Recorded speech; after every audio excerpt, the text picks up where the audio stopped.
जो बीजेपी के नेताओं ने बोला वही हमारे एग्जिट पोल ने भी बोला। इसका मतलब यह है कि जो एग्जिट पोल बनाने वालों को लेके देश की एक भाषा बनी कि ये मैनिपुलेशन है, ये मोदी है, ये गोदी है, उसका एक बार फिर असर इस पूरी प्रक्रिया में दिखा। बात इतनी है कि जो एग्जिट पोल आए उसकी भी अलग अलग एक कहानी है। जहाँ पे 4 सीट है वहाँ पे 6 सीट किसी एग्जिट पोल ने बता दी। कोई पार्टी 3 सीट पे लड़ रही, उसको 6 सीट भी कहीं पे दे दी। किसी राज्य में अलग अलग तरह के अलग अलग कई प्रकार की विसंगतियाँ एग्जिट पोल में देखने को मिली। मतलब देश का इतना गंभीर मसला, देश का आम चुनाव, अरबों खरबों रुपए, देश की पूरे देश के भविष्य का चुनाव, अरबों खरबों रुपए का देश का, जिसमें एक तरह से इन्वेस्ट होता है, आपकी और हमारी गाड़ी कमाई होती है, उसके एग्जिट पोल में जिस तरीके की विसंगतियां सामने आई, मतलब उस पूरी प्रक्रिया को एक तरह से क्या उसको शब्द दिए जाएं, ये भी एक चुनौती का प्रश्न है। मैं इतना ही कहना चाहता हूं कि जब मध्य प्रदेश के संदर्भ में हम लोग आप लोग बात करते हैं तो आप लोग कहते हैं मंडला की सीट अच्छी है, छिंदवाड़ा भी अच्छा चुनाव लड़े, बीजेपी ने खूब कोशिश की, उसके बाद भी कमलनाथ जी के प्रति सिंपैथी थी।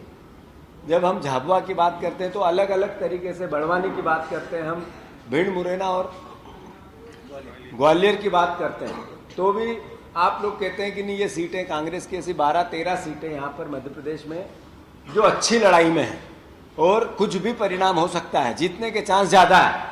उन सीटों को लेकर हम तो बात करते ही, हमारा तो दायित्व है, हमारे वर्करों से हम बात करते हैं, पर आप लोग भी बात करते हो, मीडिया जगत भी, डॉक्टर भी बात करते हैं। अलग अलग समय पे अलग अलग तरीके से इसके कई प्रक्रियाएं भी आई हैं, पर एग्जिट पोल इसके विपरीत है। तो मैं ज़्यादा इसमें गंभीरता में नहीं जाऊंगा या ज़्यादा आरोप प्रत्यारोप में कांग्रेस पार्टी नहीं जाना चाहती है। एग्जिट पोल की पोल आने वाले 18 घंटे में खुल जाएगी।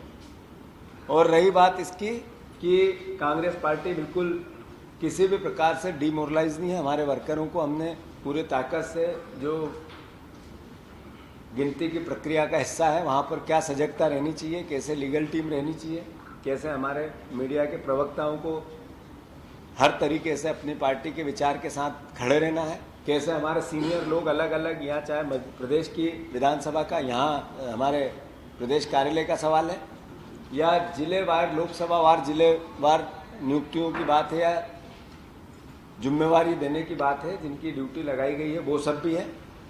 तो इन सब एग्जिट पोल से हमारा कार्यकर्ता न निराश है न हताश है। मैं प्रदेश की जनता को जरूर कहना चाहता हूँ, चुनाव हो गए हैं, लोकसभा के भी चुनाव हो गए हैं और विधानसभा के भी चुनाव हो गए हैं। जो सत्ता में है उनकी ड्यूटी है कि जो बोला वो करें, और जो विपक्ष में हम और हमारे साथ आप सब, हम सब जो विपक्ष को ज़्यादा ताकत देते हैं, वो इस बीजेपी को मजबूर करे, सरकार को मजबूर करे कि इनने जो बोला वो करें।